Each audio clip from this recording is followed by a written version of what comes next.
Wat voor nut heeft een grens als bossen, moerassen en waterlopen op elkaar lijken, in elkaar overlopen en haasje overspelen?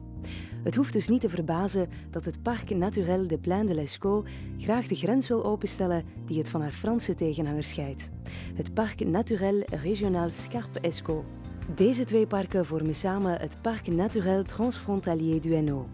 Voortaan zal er in het natuurpark aan beide kanten van de grens een geïntegreerd gemeenschappelijk natuurbeleid gevoerd worden. Dat gebeurt met acties om de natuurgebieden en landschappen te verzorgen, om de lokale producten nieuw leven in te blazen, om het milieubewustzijn aan te scherpen, om de toegankelijkheid voor het publiek te bevorderen en met tal van andere promotieacties. La collaboration entre les parcs, il faut bien s'entendre, c'est vraiment une collaboration qui se voulait en fait du territoire, c'est-à-dire des acteurs du territoire, des élus, qui ont voulu commencer à travailler ensemble sous le couvert d'un parc naturel transfrontalier. Et donc c'est une dynamique vraiment qui est issue du terrain, qui est remontée et qui s'est renforcée dans tous les domaines. Alors dans les domaines effectivement d'éducation à l'environnement, dans les domaines de la gestion de l'eau, dans les domaines de la nature, dans les domaines aussi de l'aménagement du territoire, des paysages. Donc on est vraiment au fur et à mesure de l'évolution de cette coopération.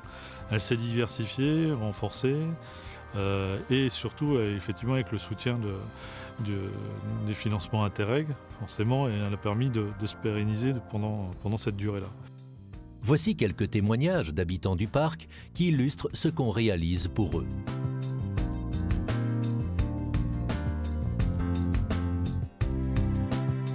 En fait, ici, avant, c'était une ancienne friche industrielle, c'était une ancienne sucrerie. Donc j'ai un grand terrain, donc avec le parc, j'ai essayé de mettre ça en valeur pour respecter la biodiversité. J'ai signé une charte avec le parc qui m'aide les deux choses les plus importantes, c'est le fauchage des prés, l'exportation du produit de fauche, et puis aussi la taille des arbres têtards. Donc j'ai une bonne aide du parc et aussi une expertise pour savoir ce que je dois faire, parce que on apprend petit à petit, mais on ne sait pas tout.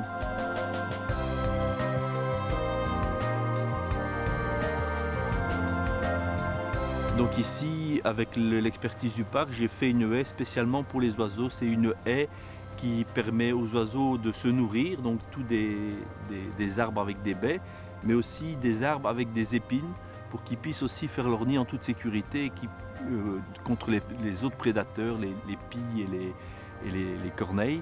Donc et je dois dire que j'ai beaucoup de succès, parce que dans cette haie, il y a énormément d'oiseaux qui ont fait leur nid cette année et qui auront à manger pendant une bonne partie de l'automne et de l'hiver.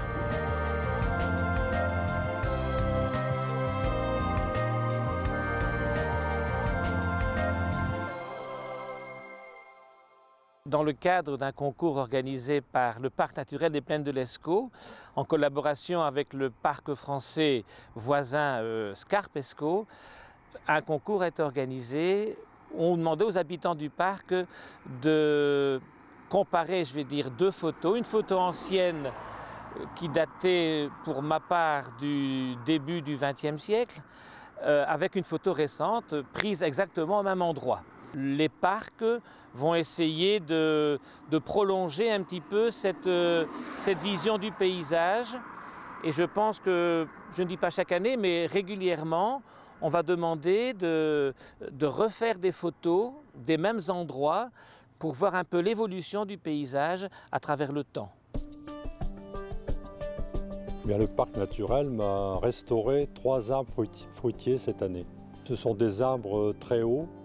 Donc il fallait l'intervention d'un professionnel pour ces arbres, parce que le particulier comme moi n'est pas équipé pour intervenir sur des arbres de cette taille, de cette hauteur, de ce volume, quoi.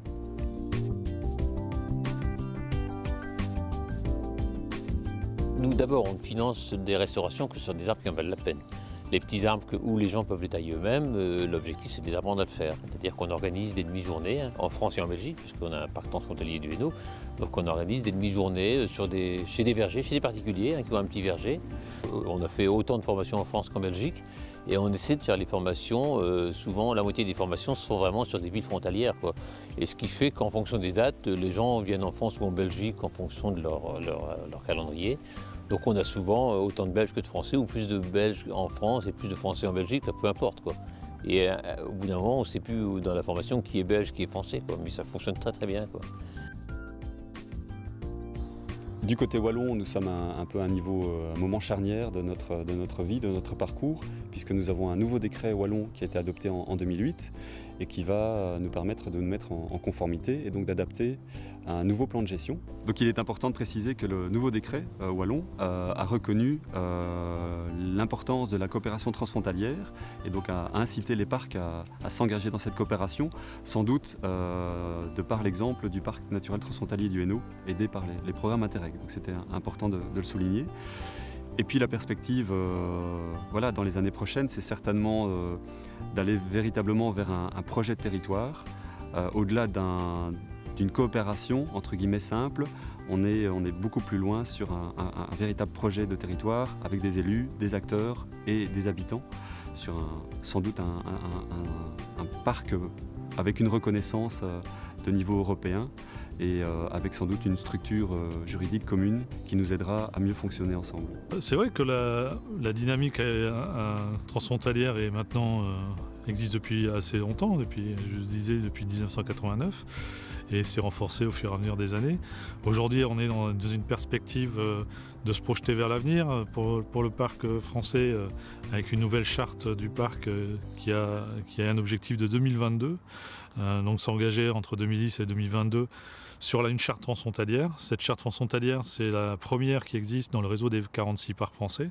Donc on a été le premier parc créé en France, on devient le premier parc à avoir une charte transfrontalière.